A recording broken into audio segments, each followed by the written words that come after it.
السلام علیکم ورحمۃ اللہ وبرکاتہ۔ کیسے آپ سب؟ طبیعت سے ٹھیک ہے، خیریت سے ہیں؟ آج ہم بڑی خوبصورت ایک ویڈیو کے ساتھ آئے ہیں، جس میں آج میں آپ کو ایک بڑی دلچسپ کہانی سناؤں گا، جس کو آپ انشاءاللہ سن کے بڑے محظوظ ہوں گے۔ اور وہ کہانی اور وہ جو سٹوری ہے وہ میں آپ کو بیان کروں گا اس ناول مصحف سے، جو کہ نمرہ احمد نے لکھا ہے۔ بڑا خوبصورت ناول ہے جی، اور یہ علم و عرفان پبلشر نے یہ چھاپا ہے، اور بڑی ماشاءاللہ خوبصورت جو ہے نا اس میں نمرہ احمد نے اپنے خیالات کو قلم بند کیا ہے۔ یہ ناول جو ہے نا بنیادی طور پر یہ ایک لڑکی کے بارے میں ہے جس کا نام محمل ہے جی، اور وہ جو لڑکی ہے وہ ایک یتیم لڑکی ہے، اور اس کا والد جو ہے فوت ہو گیا ہے، اور وہ اپنے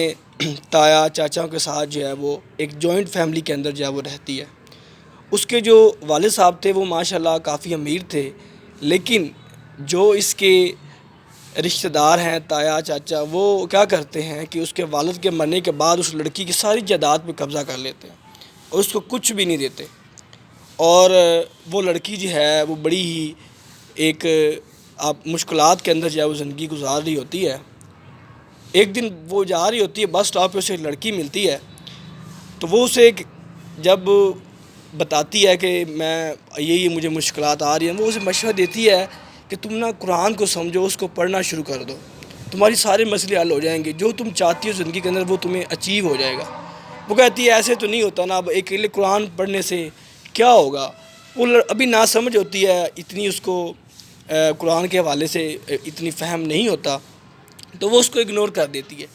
لیکن جیسے ہی وہ زندگی کی تلخ حقیقتوں کا سامنا کرتی ہے، جب اس کو مشکلات آتی ہیں، تو وہ ایک وقت ایسا آتا ہے کہ وہ بے بس ہو جاتی ہے، اور بے بس ہو کے نا وہ کہتی ہے کہ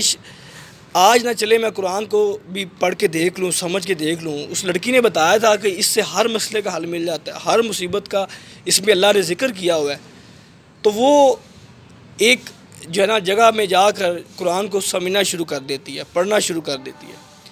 اور جب وہ پڑھتی ہے تو اس کے بعد اس پہ بڑی مسائل، مشکلات جب زندگی کے اندر جن کا وہ سامنا کرتی ہے، جن میں سب سے پہلے جو ہے اس کو مسئلہ پیش آتا ہے کہ اس پہ بدکاری کا الزام لگ جاتا ہے، اور پھر جو ہے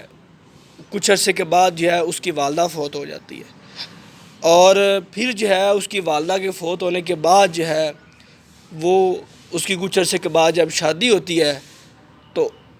ابھی شادی کو 1 سال ہوا ہوتا ہے کہ اس کا ایکسیڈنٹ ہوتا ہے، وہ 6-7 سال کے لیے کومے میں چلی جاتی ہے، اور پھر جب وہ کومے سے واپس آتی ہے، تو جب کومے سے واپس آتی ہے تو اس کا جو ہسبینڈ ہوتا ہے وہ اسے بیزن ہو جاتا ہے، اور وہ کسی اور لڑکی کو پسند کرنے لگتا ہے، اور وہ اس کو ڈائیورس دینے کی جو ہے نا وہ سوچ لیتا ہے۔ اتنے مسائل اس کو آتے ہیں زندگی میں، لیکن ان تمام مسائل کا حل جو ہے نا وہ قرآن سے تلاش کرتی ہے، اور ان تمام مسائل میں اللہ اس کو جو ہے نا ہر مسئلے سے نکالتا رہا، اس کو سرخرو کرتا رہا۔ جب اس کی والدہ کا انتقال ہوا تو وہ اس کی والدہ کے علاوہ کوئی بھی زندگی کے اندر نہیں تھا، لیکن اس نے جو ہے نہ بین کیا نہ نوحہ کیا، کیونکہ اسے وہ آیت یاد تھی، استعینوا بالصبر والصلاۃ، کہ صبر اور نماز سے جو ہے وہ اللہ سے مدد طلب کرو۔ تو وہ بڑی صبر سے اس مشکل کو گزارتی ہے۔ اسی طرح سے جتنے بھی مسائل آتے ہیں وہ ہر مسئلے کا حل جو ہے نا وہ قرآن سے ڈھونڈتی ہے، ہر مسئلے کا حل۔ تو اللہ تعالیٰ اسے ہر مشکل سے جو ہے نا وہ نجات دے دیتا ہے۔ جیسے جب اس کی شادی ہونے لگتی ہے تو وہ اس کے گھر والے اسے جھوٹ بولتے ہیں کہ تمہاری والدہ نے وصیت کی تھی کہ تم فلاں لڑکے سے شادی کر لو، لیکن جب وہ قرآن کو پڑھتی ہے تو قرآن کے اندر جو ہے نا واضح لکھا ہوتا ہے کہ جو بھی بندہ قسم اٹھائے کہ میں کسی کی وصیت کرے تو وہ بھی ساتھ قسم بھی اٹھائے کہ اس نے جو وصیت کی ہے وہ ٹھیک ہی ہے۔ جب اس نے اپنے گھر والوں سے کہا، اپنے تایا چاچوں سے کہ آپ قسم اٹھا کے کہو کہ میری والدہ نے یہ وصیت کی تھی، تو وہ نہیں اٹھاتے قسم، انہیں پتہ ہے کہ قسم جھوٹی اٹھائیں گے تو یہ بہت اس کا اللہ کا ہم پہ عذاب آ سکتا ہے، تو وہ اس لمحے پہ اس کو جو ہے نا اللہ تعالیٰ بچا لیتا ہے۔ اس طرح ہر مشکل میں اللہ اس کو بچاتا ہے، اور قرآن اس کے لیے ہر لمحے ایک جو ہے نا اس کی راہ دکھاتا ہے، اور اس کے لیے ایک جو ہے نا روشنی کا جو کردار ہے وہ ادا کرتا ہے، اور اس کی رہنمائی اور اس کی جو ہے نا ایز اے گائیڈر جو ہے وہ اس زندگی کے اندر جو ہے وہ بن کے دکھاتا ہے۔ اسی طرح سے جب اس ناول کے اختتام پہ ہم جاتے ہیں تو جن جن لوگوں نے اس کے ساتھ برا کیا تھا زندگی کے اندر، اس کے تایا چاچے، تو ان کے جو تایا تھے یا چاچا تھا نا، ان کو فالج ہو جاتا ہے، اور جب فالج ہو جاتا ہے تو وہ بیڈ پہ پڑے ہوتے ہیں، تو ان کو سب چھوڑ جاتے ہیں. پھر وہ جو ہے ان کے گھر والے آ کر ان سے معافی مانگتے ہیں لڑکی سے، ان سب کو معاف کر دیتی ہے. اور اسی طرح سے جو ہے باقی ایک لڑکی جس نے اس کے خامند کو ورگلایا ہوتا ہے اس کے خلاف اور اسے طلاق پہ اکسایا ہوتا ہے، وہ اس کا خامند اسے بھی جو ہے نا وہ ڈسیو کر دیتا ہے اور وہ خودکشی کرنے چلی جاتی ہے. اور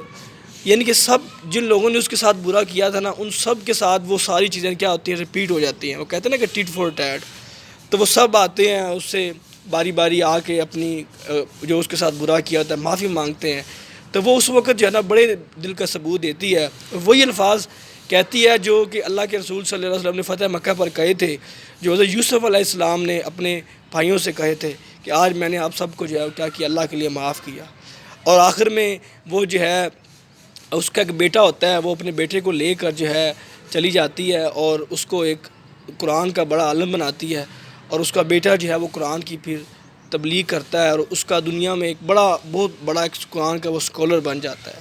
تو میرے پیارے دوستو، اس سے ہمیں کیا سبق ملا اس کہانی سے، کہ اگر ہم آج بھی قرآن کو سمجھیں اور اس کو جو ہے اپنی زندگیوں کے مسائل حل کرنے کے لیے جو ہے ہم اس میں سے اگر رہنمائی لیں،